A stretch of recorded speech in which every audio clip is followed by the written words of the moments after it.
सभापति महोदय,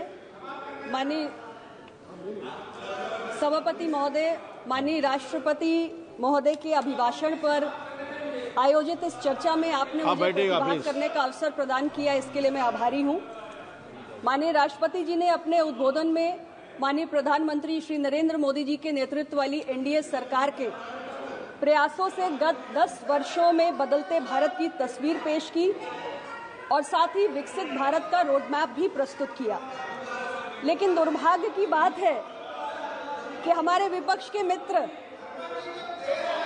आज विश्व पटल पर उभरते हुए इस भारत को देख नहीं पा रहे हैं। वो भारत जो आज दुनिया की 5वीं सबसे बड़ी अर्थव्यवस्था है, फास्टेस्ट ग्रोइंग इकोनॉमी है और most attractive global destination for investment है, मेरे विपक्ष के मित्र उसको देख नहीं पा रहे हैं। अध्यक्ष महोदय कहते हैं कि नजर का दोष हो तो उपाय किया जा सकता है, लेकिन दोष अगर नजरिए का हो तो उपाय करना संभव नहीं होता है। पानी का गिलास आधा भरा है या खाली है, यह व्यक्ति के नजरिए पर ही निर्भर करता है। मैं कल लीडर ऑफ ऑपोजिशन के भाषण को सुन रही थी, उसमें बहुत सारे शब्द सुने, electric Motors, batteries, optics, AI, सबका जिक्र हुआ। अध्यक्ष महोदय, मुझे बहुत ही आश्चर्य होता है कि क्या मेरे विपक्ष के साथी ये नहीं जानते हैं कि भारत सरकार ने पीएलआई स्कीम के जरिए एडवांस ऑटोमेटिक प्रोडक्ट्स को बढ़ावा देने का काम किया है। फेम यानी faster adoption and manufacturing of electric vehicles के जरिए इलेक्ट्रिक व्हीकल्स के लोकल मैन्युफैक्चरिंग और अडॉप्शन को भी बढ़ावा देने का काम भारत की सरकार कर रही है। National programme on ACC battery storage के तहत प्राइवेट प्लेयर्स को डोमेस्टिक मैन्युफैक्चरिंग को बढ़ावा देने के लिए इंसेंटिव्स दिए जा रहे हैं। पिछले वर्ष मार्च में केंद्र सरकार ने आर्टिफिशियल इंटेलिजेंस के लिए $1.25 बिलियन के इन्वेस्टमेंट की घोषणा की और अभी जो बजट 2 दिन पहले प्रस्तुत हुआ उसमें माननीय वित्त मंत्री जी ने नए artificial intelligence centre of excellence in education के लिए 500 करोड़ रुपए का प्रावधान किया। क्लीन एनर्जी के क्षेत्र में भी हमारी सरकार ने बहुत सारी योजनाएं चलाई, नेशनल सोलर मिशन, पीएम कुसुम, नेशनल स्मार्ट ग्रिड मिशन, यहां तक कि इंटरनेशनल सोलर मिशन का नेतृत्व भी भारत के प्रधानमंत्री श्री नरेंद्र मोदी जी कर रहे हैं। सभापति जी, बजट भाषण में वित्त मंत्री जी ने 20,000 करोड़ रुपए के न्यूक्लियर एनर्जी मिशन का प्रस्ताव किया और यहां तक कि सेमीकंडक्टर्स, जिसकी चिंता किसी भी पूर्ववर्ती सरकार ने नहीं की, उस क्षेत्र में भी हमने आगे बढ़ के काम किया है। लेकिन ताज्जुब की बात यह है कि भारत की तरक्की की ओर बढ़ते हुए इन कदमों को मेरे विपक्ष के मित्र देखना ही नहीं चाहते।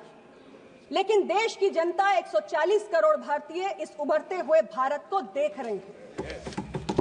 अध्यक्ष महोदय, मैंने कल समानता का भी बहुत जिक्र सुना। कल एलओपी ने जिक्र किया किस तरह हलवा सेरेमनी की फोटो गायब हो गई। हलवा सेरेमनी की फोटो में एससी, एसटी, ओबीसी नजर नहीं आते हैं।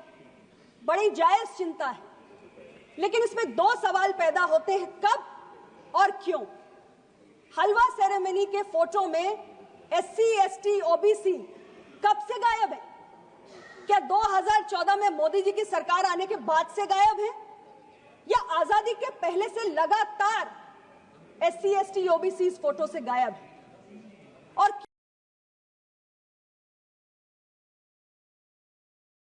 गायब है, ये उससे भी बड़ा सवाल है।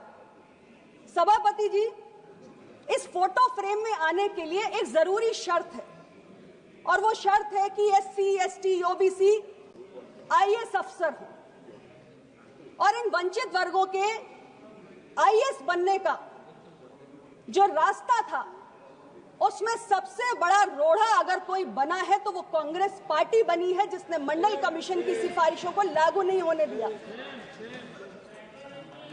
सभापति जी, आज देश की माननीय राष्ट्रपति जी आदिवासी समुदाय से हैं, देश के माननीय प्रधानमंत्री पिछड़ी जाति से हैं, सीएजी के मुखिया आदिवासी समुदाय से हैं।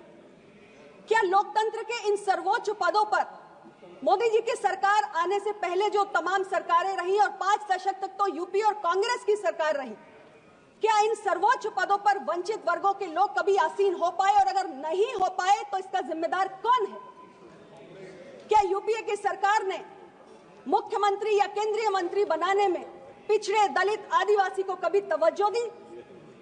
आज ये जरूरी है कि 1952 से लेकर आज तक का सारा डेटा देश के सामने आए कि पिछड़े और वंचितों को भागीदारी सर्वोच्च पदों पर कब मिली और कितनी मिली। अध्यक्ष जी, बहुत दुख की बात है कि 75 वर्ष हो गए देश को आजाद हुए, लेकिन 75 वर्षों के बाद हम चर्चा क्या कर रहे हैं? सवाल कौन सा उठ रहा है कि इस देश की बहुसंख्यक आबादी जो पिछड़ा है, दलित है, आदिवासी, आज भी उसको भागीदारी नहीं मिल पाई, आज भी उसको प्रतिनिधित्व नहीं मिल पाया।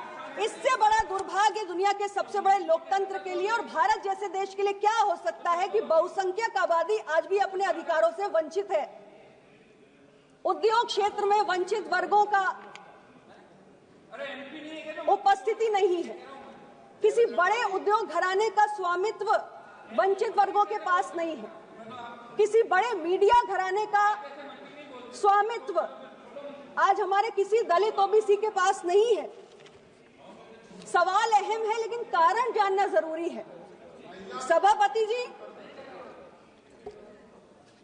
हमें यह समझने की जरूरत है कि आजादी के बाद लगातार कई वर्षों तक हमारा दलित, पिछड़ा, आदिवासी अपनी बुनियादी जरूरतों को पूरा करने की जद्दोजहद में ही लगा रहा, रोटी कपड़ा मकान की चिंता से ही मुक्त नहीं हुआ। और जब वो इन बुनियादी जद्दोजहद में उलझा हुआ है तो वो क्या किसी उद्योग की स्थापना करेगा या किसी मीडिया घराने का मालिक बनेगा? क्या हम सब नहीं जानते कि किसी बड़े उद्योग घराने को लगाने के लिए, किसी बड़े मीडिया घराने के लिए जिस विशाल अर्थतंत्र की आवश्यकता है वो इस देश के दलित, पिछड़े, आदिवासी के पास नहीं है। और ये आबादी जो अपनी बुनियादी जरूरतों से जूझती रही है, अगर उसकी बुनियादी जरूरतों की चिंता किसी ने की है तो हमारी सरकार ने की है।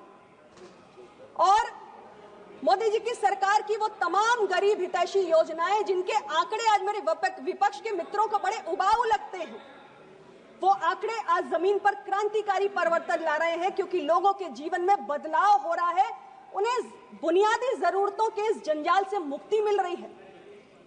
जब इन चिंताओं से वो मुक्त होगा तभी वो तरक्की करेगा, और उसकी तरक्की के बहुत सारे रास्ते हमने खोले हैं। अध्यक्ष जी, जब मीडिया में भागीदारी का सवाल आता है तो यहां मैं अपने साथियों से यह भी कहना चाहती हूं कि न केवल मीडिया घरानों का स्वामित्व, बल्कि मीडिया घरानों में सामाजिक विविधता गायब है। पिछड़े, दलित, आदिवासियों की भागीदारी वहां नहीं है। लेकिन ये चिंता मोदी सरकार को नहीं करनी है, ये चिंता स्वयं मीडिया हाउसेस को करनी है। उन्हें यह एहसास करने की जरूरत है कि केवल समानता के सिद्धांत पर लेख लिखने से काम नहीं हो जाता है, बल्कि अपनी खुद की भर्ती प्रक्रिया में भी दलित, पिछड़े, आदिवासियों को स्थान देना होता है, उनको जगह देनी होती है। और यह काम मीडिया को करना है, ना कि मोदी जी की सरकार को। मोदी जी की सरकार को जो काम करना है वो हम कर रहे हैं। मेरे बहुत सारे विपक्ष के मित्र यहाँ पे सामाजिक न्याय का ढिंडोरा बार बार पीटते हैं। मैं उनसे ही पूछना चाहती हूं कि जब उनकी सरकारें थी, राज्य में थी, केंद्र में थी, तो जिस जातीय जनगणना की वो बार बार बात करते हैं, उन्होंने वो जातीय जनगणना कराने का क्या एक भी कदम उठाया? राज्य में समाजवादी पार्टी की सरकार थी, केंद्र में यूपीए की सरकार थी, समाजवादी पार्टी उसको समर्थन दे रही थी। आज वो कह रहे हैं कि हम कांग्रेस से एक कदम आगे बढ़कर जातीय जनगणना कराने के लिए तैयार हैं। लेकिन जब उनके हाथ में ये ताकत थी, जब हमारे कांग्रेस के साथियों के हाथ में ये ताकत थी, तब आपने कास्ट सेंसस के बारे में क्यों नहीं सोचा? और ये सच है, हम सब इसी समाज में रहते हैं कि इस देश में पिछड़ों, दलितों और आदिवासियों की बहुसंख्यक आबादी है, और उनकी सही गिनती होगी तो शायद उनके हित के लिए बड़े काम और भी हो सकेंगे। लेकिन हमें अपने दिल पे हाथ रख के जरूर पूछना चाहिए कि जब हमारे हाथों में कुछ ऐसा करने की ताकत थी तब हमने क्या किया? मोदी जी की सरकार के तो अनेक काम गिनाए जा सकते हैं जो सामाजिक न्याय को सुनिश्चित करने वाले काम थे। चाहे केंद्रीय विद्यालय, नवोदय विद्यालय, सैनिक स्कूलों में हमारे पिछड़े, वंचित समाज के बच्चों को एडमिशन में आरक्षण देने का विषय हो, या हमारे राष्ट्रीय पिछड़ा वर्ग आयोग को संवैधानिक दर्जा देने की बात हो, ऐसे एक तमाम काम हैं जो हमारी सरकार ने किए हैं। लेकिन विपक्ष के मित्रों से मैं पूछना चाहती हूं कि अगर आपने सामाजिक न्याय की दिशा में कोई भी महत्वपूर्ण कदम उठाया हो तो आप अपनी बातों में उसका उल्लेख जरूर करें। सभापति महोदय, मेरे विपक्ष के एक साथी ने अभी थोड़ी देर पहले उठकर नौकरियों का प्रश्न उठाया। मैं कहना चाहती हूं कि जब हम बैकलॉग के आंकड़े देखते हैं तो ये बैकलॉग के आंकड़े हमें पिछले कई वर्षों से लगातार देखने चाहिए। ये बैकलॉग इतना कैसे बढ़ गया? 5 दशक तक इस देश में यूपीए की सरकार थी। आपने जो हमारे पिछड़े, दलित, आदिवासी समाज के नौकरियों के बैकलॉग हैं, उसको पूरा करने के लिए, उसको भरने के लिए कोई प्रभावी कदम क्यों नहीं उठाया? लेकिन हमारी सरकार ने इस बैकलॉग को खत्म करने के लिए मिशन रिक्रूटमेंट चलाया। मिशन रिक्रूटमेंट जिसके तहत हमने लगातार इस बैकलॉग को कम करने की कोशिश की।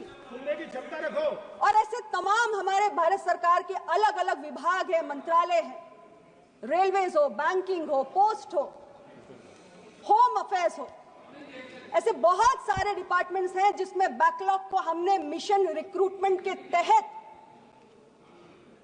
निरंतर प्रयास करके पूरा करने का काम किया है। और 10 लाख सरकारी नौकरियां और पक्की नौकरी हमने अपने देश के नौजवानों को दी है, प्रतिभावान नौजवानों को दी है। सभापति जी, मैं आज इस अवसर पे यही कहना चाहती हूं कि सामाजिक न्याय की केवल जुबानी जुगाली करने से काम नहीं चलेगा। सामाजिक न्याय को एक फर्म एक्शन की जरूरत होती है। वो फर्म एक्शन हमने तो करके दिखाया है, लेकिन जब विपक्ष के साथी इस फोरम पे खड़े होते हैं और सामाजिक न्याय की दुहाई देते हैं तो उनसे मैं जरूर कहना चाहती हूं कि अगर आपने कोई भी फर्म एक्शन लिया हो अपने कार्यकाल में तो आप उसका भी उल्लेख जरूर करें। दूध का दूध और पानी का पानी हो जाएगा। और इतना ही कहते हुए माननीय राष्ट्रपति महोदया जी को मैं उनके अभिभाषण के लिए बहुत बहुत धन्यवाद देना चाहती हूं कि वो हमारे बीच में आई और हम सभी को उन्होंने संयुक्त रूप से संबोधित किया। आपका बहुत बहुत धन्यवाद, आपने मुझे अवसर प्रदान किया।